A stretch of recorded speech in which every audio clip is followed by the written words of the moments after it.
sarapan bubur di Mang Ucu. Ada hewan lucu namanya kupu-kupu. Hati-hati bapak dan ibu. Belum. Terhadap jebakan nikmah yang ini adalah disebutnya nafsu. Ya. Karena nafsu juga ini merupakan sebuah kenikmatan dari Allah Subhanahu wa taala. Hampir semua makhluk Allah diberikan nafsu kecuali malaikat. Setan diberikan nafsu, hewan diberikan nafsu, tumbuh-tumbuhan ada instingnya juga diberikan nafsu, manusia juga diberikan nafsu. Cuma manusia ini istimewa, di samping Allah memberikan nafsu sebagai perangkat lunaknya, namun Allah menyiapkan sebagai sisi pembandingnya. Apa itu? Yaitu akal. Akal bukan berarti otak, beda. Otak dengan akal beda. Kalau otak mah hanya untuk menalar, berpikir, tapi kalau akal itu untuk merespon apakah sesuatu yang baik dan buruk, sesuatu yang bermanfaat dan madorot, sesuatu yang diridhoi Allah dan tidak diridhoi. Maka akal inilah yang berperan untuk memungkinkan manusia menjadi makhluk yang sempurna. Di saat makhluk-makhluk yang lainnya diberikan perangkat berupa nafsu, diberikan perangkat berupa fisik, diberikan perangkat berupa nyawa, diberikan ruh dan lain sebagainya, hanya manusia saja yang diberikan akal pikiran. Maka subhanallah, Bapak Ibu hadirin jamaah sekalian, tidak lepas-lepas bibir kita, lisan kita, qalbu dan perasaan kita senantiasa bersyukur kepada Allah Subhanahu wa taala atas limpahan nikmat berupa akal. Cuma Ibu hadirin jamaah sekalian, perlu diwaspadai bahwa nafsu ini memang Allah berikan sebuah kenikmatan, tapi nafsu itu dibackingi oleh satu atau sebuah makhluk, satu makhluk yang sangat menjerumuskan. Siapa itu?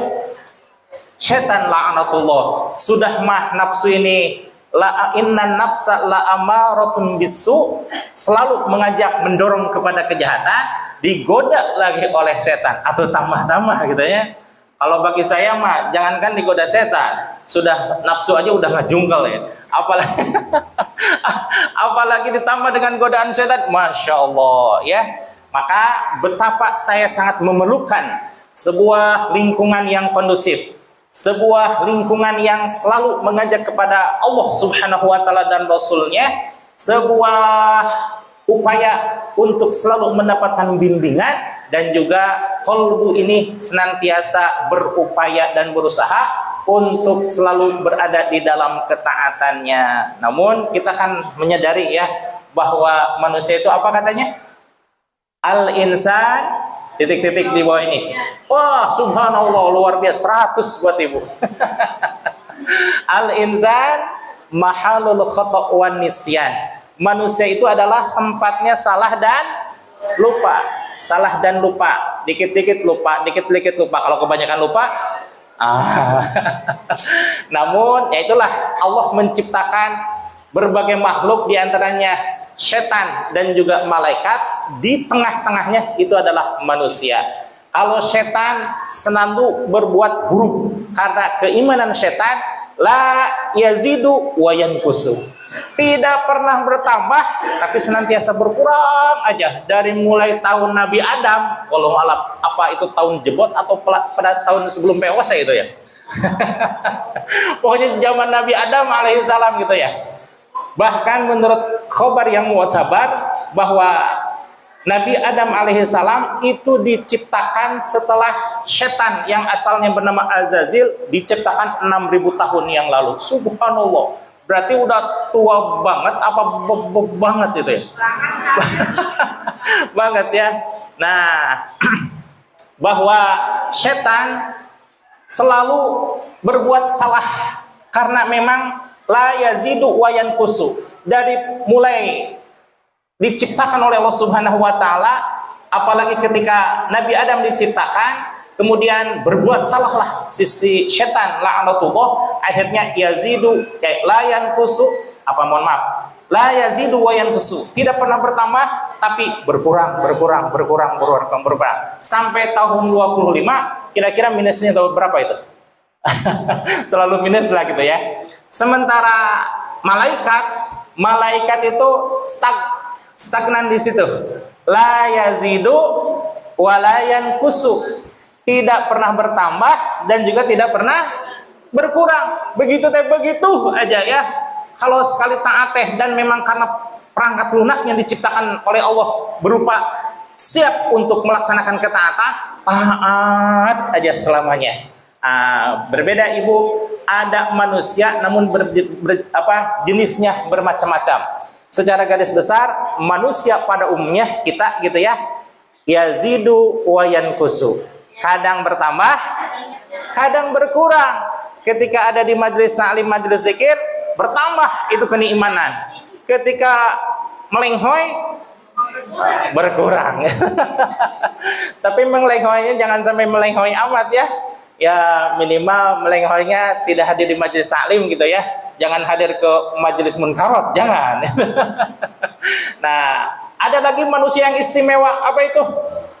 Para nabi dan para rasul, yazidu wa la yanqusu, senantiasa bertambah, tidak pernah berkurang. Maka ketika mulai diciptakan oleh Allah Subhanahu wa taala sampai saat ini, subhanallah, sampai meninggalnya para nabi itu senantiasa bertambah. Cuma ibu ada perbedaan ya antara nabi dengan wali. Kalau nabi itu dari mulai ayah, kakek, janggawareng, buyut dan seterusnya itu orang-orang baik, orang-orang soleh, ya. Kecuali Nabi Ibrahim alaihissalam memang Allah desain untuk sebagai ujian terhadap keimanan Nabi Ibrahim alaihissalam. Kira-kira kuatnya ini? Oh ternyata Nabi Ibrahim luar biasa kuatnya, gitu ya.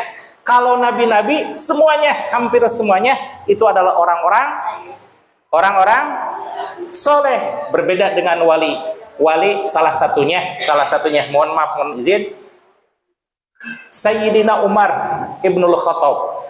Ketika belum tersentuh dakwah Rasulullah dan juga hidayah dari Allah Subhanahu wa taala, orang yang paling jelek pada saat itu adalah, mohon maaf, Sayyidina Umar. Kenapa? Dia dalam keadaan marah hendak memancung, mohon maaf, kepalanya siapa? Nabi Muhammad SAW.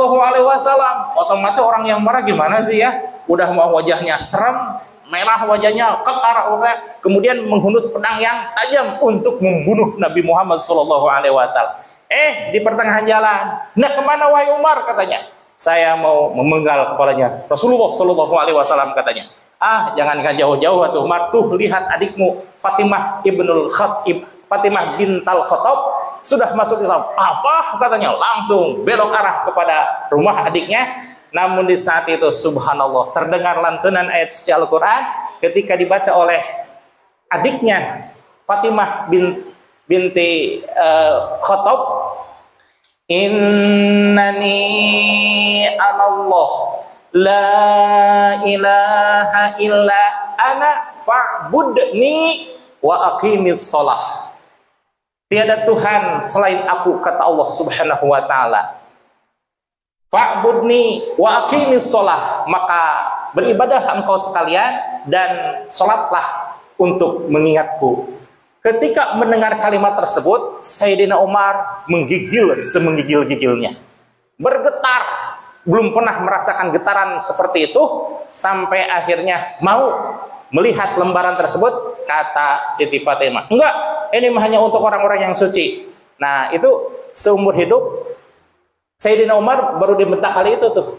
Orang-orang nggak ada berani, tapi Siti Fatimah demi melindungi Al-Quranul Karim sanggup untuk membentak Sayyidina Umar. Sayyidina Umar karena sudah tertegun dan juga penasaran kepada lembaran tersebut, akhirnya menerima saja ketika diperintahkan oleh Siti Fatimah untuk mandi dulu. Akhirnya mandi beneran, hanya untuk melihat, wih ternyata luar biasa. Jangankan tulisannya, bacaannya saja sudah menggetarkan kalbu. Di saat itulah turun hidayah Allah, sudah hendak masuk Islam karena keindahan tulisan dan juga lantunan-lantunan yang dibacakan oleh Fatimah bintul Khattab. Subhanallah, di saat itu kemudian bergegas kembali kepada rumahnya Rasulullah Shallallahu Alaihi Wasallam dalam keadaan terhunus.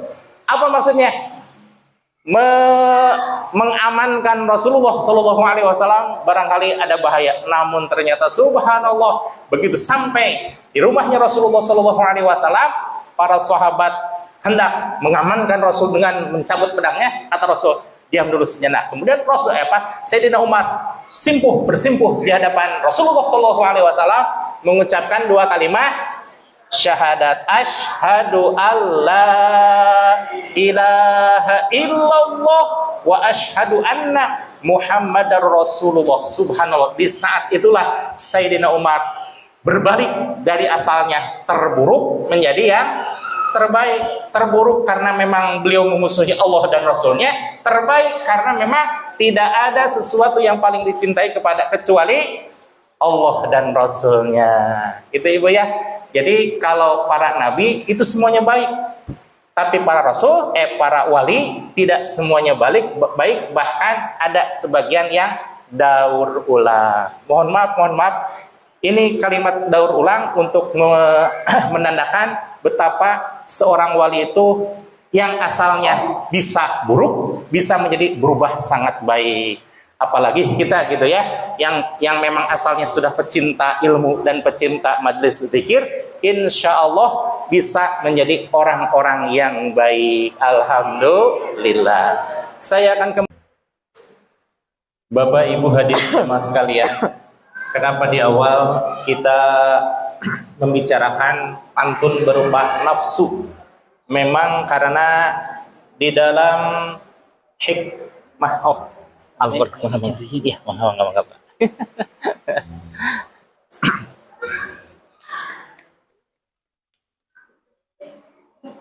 Syekh Ibnu Athaillah As-Sakandari di dalam hikmah yang nomor 81 dan 82, mohon izin saya gabungkan ini dua hikmah karena memang saling berkaitan. Kalau yang nomor 21, bahwa Al-Musannif menyatakan al-arifuna idam basatu, apabila seorang arif billah, orang yang bermakrifat merasa bahagia, al-khawfu minhum idza qubidu, maka dia khawatir, dia merasa takut kebahagiaannya akan mengalahkan rasa cintanya kepada Allah Subhanahu wa taala. Sedangkan yang kedua, al-basatu, adapun rasa bahagia, ta'khudhu minhu, sedikit banyaknya itu ada andil biwujudil farhi, dengan adanya kesenangan. Jadi kalau digabungkan, orang-orang yang bermakrifat kepada Allah tidak ingin rasa bahagianya terkalahkan, mengalahkan rasa cintanya kepada Allah Subhanahu wa taala. Dan kebahagiaan itu adanya karena ada kesenangan.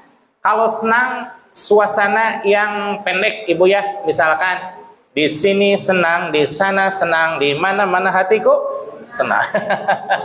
Nah, kalau kebahagiaan itu dalam waktu yang lama, dalam waktu yang setengah abadi, dalam kebahagiaan yang tidak terukur lamanya. Karena katakanlah kalau senang itu misalkan waktu bermain layang-layang bagi anak-anak.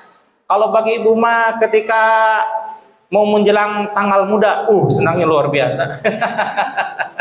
Tapi kebahagiaan yang abadi adalah kebahagiaan manakala kita tunduk kepada syariat Allah. Ketika kita mengikuti sunnah Rasulullah Shallallahu Alaihi Wasallam. Betul apa benar ini teh? Betul ya. Jadi ibu hadirin jamaah sekalian, rasa bahagia ini kadang menjadi sesuatu yang kita cari-cari bersama. Tapi ada satu pola untuk kebahagiaan agar abadi bahagia itu. Pertama, Dikatakan di dalam satu makalah bahwa tuba, maka bahagialah, liman kana akluhu amiron wa hawahu asiron, bagi orang-orang yang menjadikan akalnya sebagai pimpinan dan juga hawa nafsunya sebagai tawanan. Kira-kira tawanan sama pimpinan yang lebih berperan untuk memerintah siapa? Pimpinan. Maka berbahagialah bagi orang-orang yang sanggup untuk menjadikan akalnya sebagai pimpinan, sementara hawa nafsunya sebagai tawanan. Hawa nafsu nih, saya punya hawa nafsu, terus terang saya mah pengen tidur terus, pengen makan terus, pengen minum terus dan lain sebagainya. Tapi kan itu dibatasi oleh aturan-aturan. Waktunya bangun, waktunya berhenti makan, berhenti, waktunya berhenti minum, berhenti, waktunya nih saya suka dikasih orang-orang mic ya. Kalau pengen saya mah, saya aja yang megang, saya aja yang bicara, saya aja yang nyerocos. Sementara lawan saya tidak ada bicaranya. Itu adalah hawa nafsu. Nah, maka ibu hadirin jamaah sekalian, kalau seandainya kita mampu untuk menjadikan tawanan hawa nafsu ini sebagai tawanan, maka itu ciri-ciri orang tersebut akan bahagia selamanya. Ada satu pepatah, kalau ingin bahagia satu hari, maka ngobrol lah atau mancing lah, maka dia akan bahagia. Begitu pulang ke rumah, wow, disamperin berentang karena tarang gitu ya. Kalau seandainya ingin bahagia satu pekan, maka buatlah pesta, akan bahagia, pesta segala macam. Seminggu kemudian, aduh nalung saya kenapa tong saya jadi tongpes ini katanya. Kalau ingin bahagia satu bulan, maka bertamasyalah. Tamasya 1 hari 2 hari, bahagia sebulan. Kemana-mana, asal ketemu teman, ngobrolin tamasya aja. Tapi sehari, sepekan, sebulan, itu ada masanya. Kalau ingin bahagia selamanya, apa ini? Bahagia selamanya, maka cintailah pekerjaanmu. Betul tidak? Karena pekerjaan itu adalah sesuatu yang melekat pada diri kita. Saya kerjanya apa? Saya jualan teh botol, jualan air mineral dan lain sebagainya. Maka biar saya bahagia, saya melakukan pekerjaan saya dengan bahagia, dengan senang. Asal bahagia aja gitu ya. Namun yang paling utama adalah kalau waktu kita, pikiran kita, qalbu kita ditundukkan kepada kehendak Allah Subhanahu wa Ta'ala. Ini yang dimaksud dengan Syekh Ibnu Athaillah As-Sakandari, hikmah yang nomor 81 dan 83. Maka setelah kita mampu dan berusaha untuk menjadikan akal ini sebagai pimpinan dan hawa nafsu sebagai tawanan, insya Allah kita akan bahagia. Jangan sebaliknya ibu. Wawailun, dan celakalah. Wailun itu sebenarnya arti katanya wail, neraka. Ini untuk menyatakan kecelakaan yang luar biasa, atau orang Indonesia menyebutnya cilaka 12. Cilaka 17 dan lain sebagainya. Wawailun, sungguh celakalah, liman kana hawahu amiran, yang menjadikan hawa nafsunya sebagai pimpinan, wa aqluhu asiron, dan akalnya sebagai tawanan. Masya Allah, itu mah sebaliknya ibu ya, yang tadinya pengen bahagia tapi karena menjadikan hawa nafsu sebagai pimpinan, maka dia akan selamanya ditunggangi oleh hawa nafsu. Maka untuk mengetahui bahwa apakah akal atau nafsu yang menjadikan kita bahagia, kita ingat di dalam satu makalah, satu ungkapan Abu Laif As-Sakandari yang ditulis di dalam kitab yang berjudul Tanbihul Ghafilin. Tanbihul Ghafilin artinya peringatan bagi orang-orang yang ghaflah. Orang yang ghaflah itu apa? Orang yang suka main gafleh. Salah. Gaflah ya, orang yang gafleh, yang lupa, yang lalai. Di dalam Al-Tambihul Ghafilin, Syekh Abdul Latif Al-Samarqandi menyatakan bahwa dulu ketika Allah menciptakan hawa nafsu, maka Allah memanggil dulu, "Hei nafsu, sini kamu." Si nafsu malah membelakangi Allah. Kan harusnya dipanggil sama bos besar, big boss, harusnya bagaimana? Harusnya menghadap ya, seluruh badan itu menghadap dengan pakaian yang serba rapih gitu ya. Ini mah cuek-cuek aja gitu. Kemana gitu ya, segala macam. "Hei nafsu, siapa kamu dan siapa saya? Siapa aku?" kata Allah. Si nafsu hanya menjawab, "Aku ya aku, kamu ya kamu." Masya Allah, terhadap big boss seperti itu katanya. Kemudian Allah menghukum dia di lautan panas selama 100 tahun. Setelah 100 tahun dipanggil lagi oleh Allah, "Hai nafsu, kesini kamu." Dia sama seperti yang tadi, agak membelakangi Allah, tidak menghadap setulus hati. "Siapa kamu dan siapa aku?" Kata si nafsu, "Aku, kamu mah kamu," katanya. Allahu Akbar. Lalu si setan, si nafsu dihukum oleh dalam lautan dingin selama 100 tahun.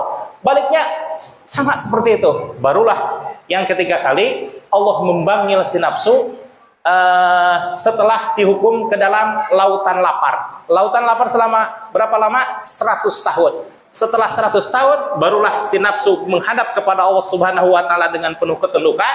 Lalu Allah bertanya, "Siapa kamu hai nafsu dan siapa aku?" Maka nafsu pun menjawab, "Saya adalah hambamu dan engkau adalah satu-satunya Tuhanku." Benar kamu katanya. Maka nafsu ini akan luluh, akan tunduk kalau seandainya dilatih dengan puasa.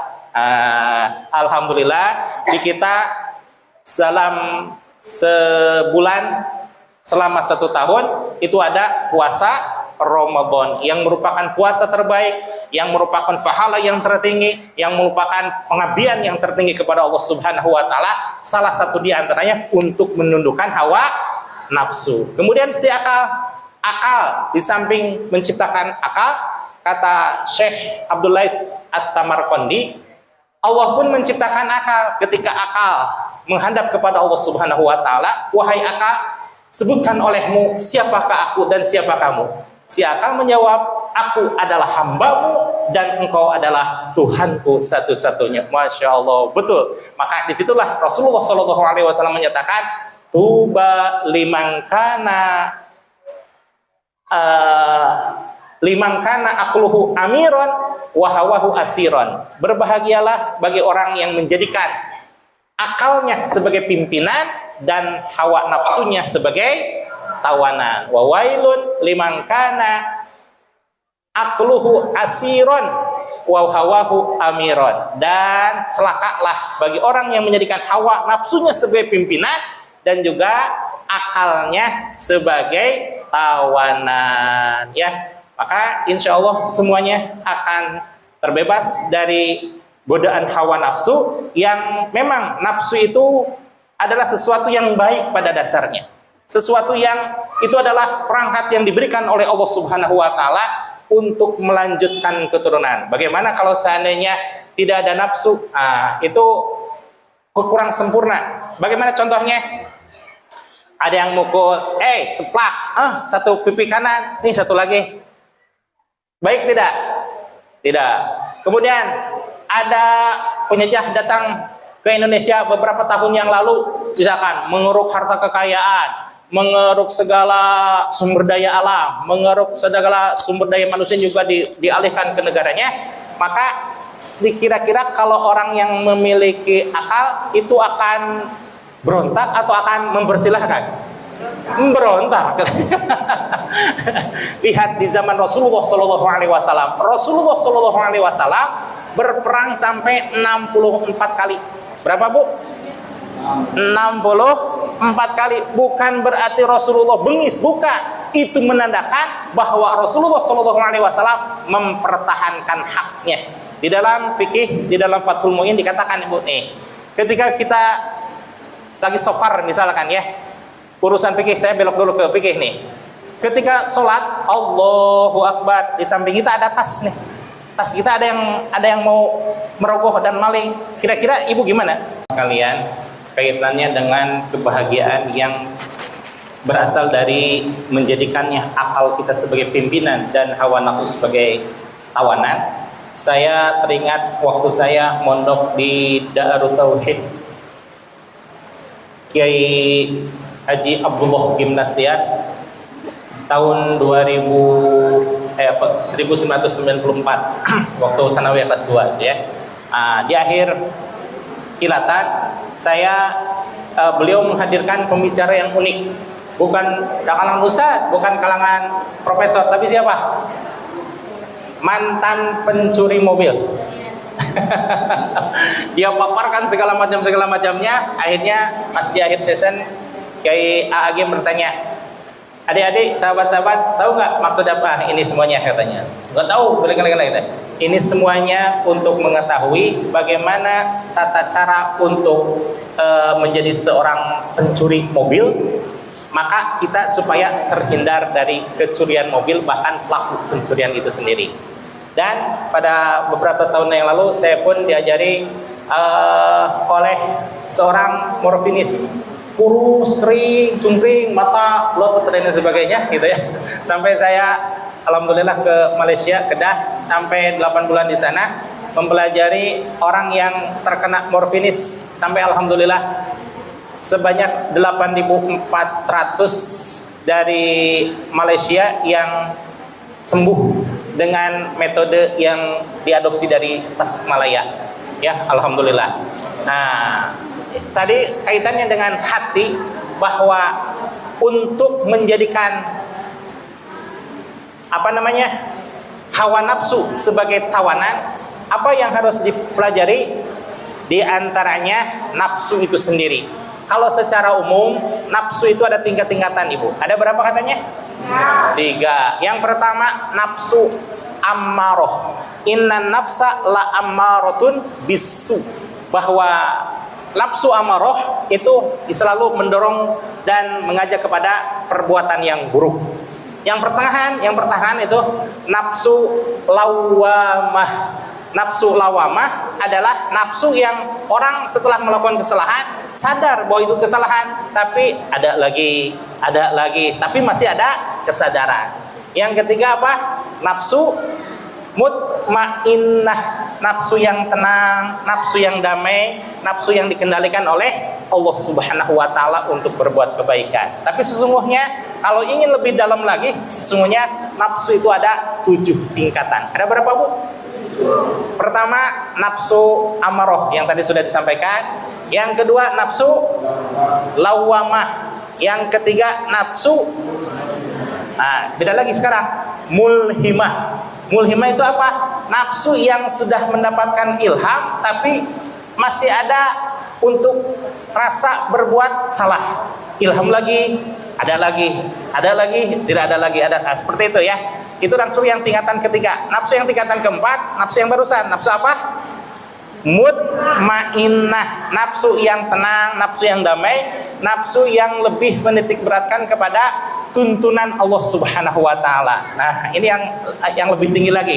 Ada yang lebih tinggi lagi, nafsu radiyah, nafsu yang kita ridho terhadap Allah Subhanahu wa taala. Namun nafsu ini hanya sekedar ridho saja. Kita ridho kepada Allah, kita ridho beragama Islam, kita ridho kepada Nabi Muhammad SAW, tapi Allah belum ridho. Yang ketiga, yang ke berapa itu? Yang masih selanjutnya. Yang keenam itu nafsu mardiyah. Nafsu yang selain kita ridho, Allah pun ridho. Nafsu untuk apa? Nafsu berbuat kebaikan, nafsu memakmurkan masjid, nafsu memakmurkan majelis, nafsu memakmurkan madrasah, nafsu memakmurkan segala macam kebaikan. Itulah nafsu yang mardiyah. Allah pun ridho dan kita pun ridho, alhamdulillah. Tapi ada yang paling tinggi di antara yang semuanya, yaitu nafsu kamilah, nafsu yang sempurna. Ini mah tidak ada kejahatan sama sekali, tidak ada lupa sama sekali, semata-mata tuntunan hidayah dari Allah Subhanahu wa taala. Bagaimana untuk mencapai nafsu kamilah tersebut? nafsu yang senantiasa dibimbing oleh seorang mursyid, dan nafsu yang senantiasa berusaha untuk senantiasa being connected to Allah. Selama belum being connected to Allah, mohon maaf, rasa-rasanya sulit untuk mendapatkan nafsu kamilah. Tapi mudah-mudahan karena kita semuanya sedang berusaha mencintai kebaikan, berusaha untuk menghilangkan sifat-sifat keburukan dengan tajalli tahalli, dengan tahalli tahalli, dan insya Allah mencapai tajalli, maka insya Allah suatu saat nanti kita sampai kepada puncaknya, yaitu nafsu kamilah, nafsu yang sempurna, nafsu yang semata-mata itu dilimpahi oleh Allah Subhanahu wa taala. Amin ya Allah ya rabbal alamin. Insya Allah mudah-mudahan kita belajar nafsu-nafsu yang tersebut untuk mengendalikan dan mengetahui kita itu sudah ada di tingkatan yang mana gitu ya. Namun insya Allah walaupun kita bertahap, suatu saat nanti kita sampai pada puncaknya. See you at the top. Saya tunggu kalian semuanya di puncak yang sukses. Amin ya Allah ya rabbal alamin.